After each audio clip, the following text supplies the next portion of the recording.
श्रीमद् भागवत महापुराण प्रथम स्कंध पहला अध्याय। श्री सूत जी से शौनक आदि ऋषियों का प्रश्न। कथा प्रारंभ। एक बार भगवान विष्णु एवं देवताओं के परम पुण्यमय क्षेत्र नैमिषारण्य में शौनक आदि ऋषियों ने भगवत प्राप्ति की इच्छा से सहस्त्र वर्षों में पूरे होने वाले एक महान यज्ञ का अनुष्ठान किया।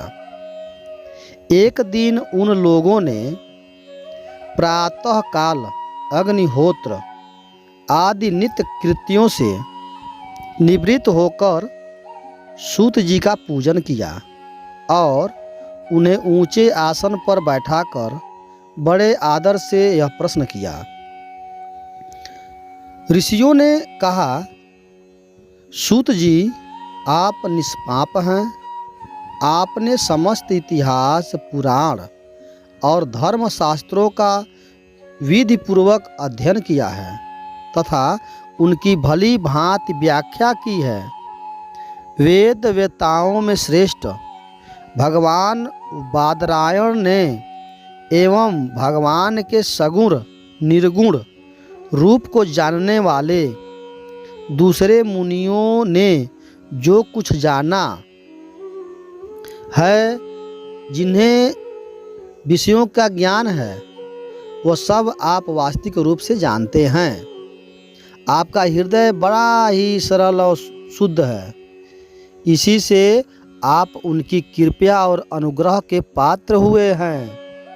गुरुजन अपने प्रेमी शिष्य को गुप्त से गुप्त बात भी बता दिया करते हैं।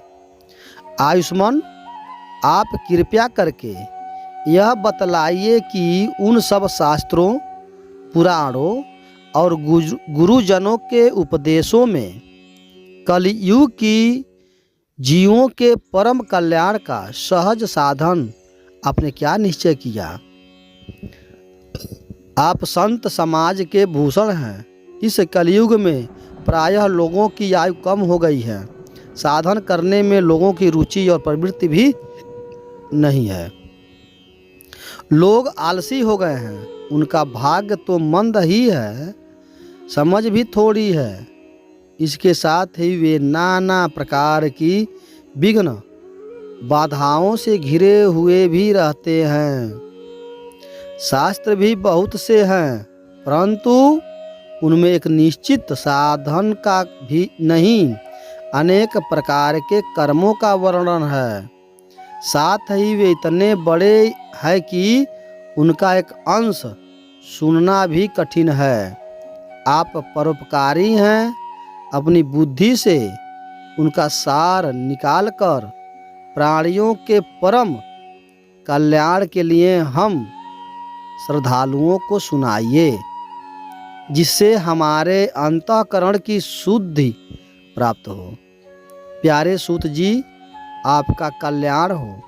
आप तो जानते ही हैं कि यदुवंशियों की रक्षक भक्तवत्सल भगवान श्री कृष्ण वसुदेव की धर्मपत्नी देवकी के गर्भ से क्या करने की इच्छा से अवतरित हुए थे। हम उन्हें सुनना चाहते हैं। आप कृपया करके हमारे लिए उनका वर्णन कीजिए, क्योंकि भगवान की अवतार जीवों के परम कल्याण और उनकी भगवत प्रेममयी समृद्धि के लिए होती है। यह जीव जन्म मृत्यु के घोर चक्र में पड़ा हुआ है। इस स्थिति में भी यदि वह कभी भगवान के मंगलमय नाम का उच्चारण कर ले तो उसी क्षण उससे मुक्त हो जाए, क्योंकि स्वयं भय भी भगवान से डरता है। सूत जी, परम विरक्त परम शांत मुनिजन भगवान के श्री चरणों की शरण में ही रहते हैं। अतएव उनके स्पर्श मात्र से संसार के जीव तुरंत पवित्र हो जाते हैं। इधर गंगा जी के जल का बहुत दिनों तक सेवन किया जाए तब कहीं पवित्रता प्राप्त होती है। ऐसे पुण्यात्मा भक्त जिनकी लीलाओं का गान करते हैं, उन भगवान का कलिमलहारी पवित्र यश भला आत्मशुद्धि की इच्छा वाला ऐसा कौन मनुष्य होगा जो श्रवण न करे। वे लीला से ही अवतार धारण करते हैं। नारद आदि महात्माओं ने उनके आदर कर्मों का गान किया है। हम श्रद्धालुओं के प्रति आप उनका वर्णन कीजिए। बुद्धिमान सूत जी, सर्वसमर्थ प्रभु अपनी योग माया से स्वच्छंद लीला करते हैं। आप उन श्री हरि की मंगलमयी अवतार कथाओं का अववर्णन कीजिए। पुण्यकीर्ति भगवान की लीला सुनने से हमें कभी भी तृप्त नहीं हो सकती, क्योंकि रसज्ञ श्रोताओं को पद पद पर भगवान की लीलाओं में नए नए रस का अनुभव होता है।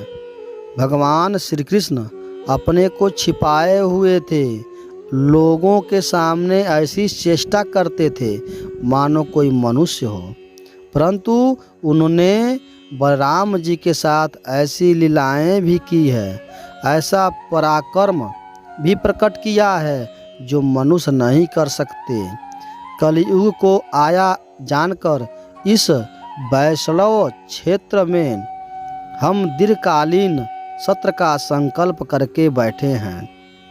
श्री हरि की कथा सुनने के लिए हमें अवकाश प्राप्त है।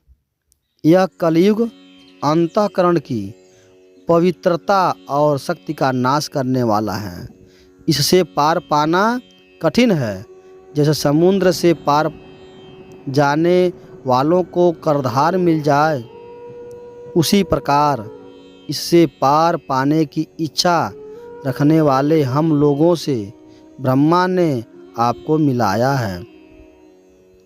धर्मरक्षक ब्राह्मण भक्त योगेश्वर भगवान श्री कृष्ण के अपने धाम में पधार जाने पर धर्म ने अब किसी की शरण ली है, यह बताइए। बोलिए वृंदावन बिहारी लाल की जय।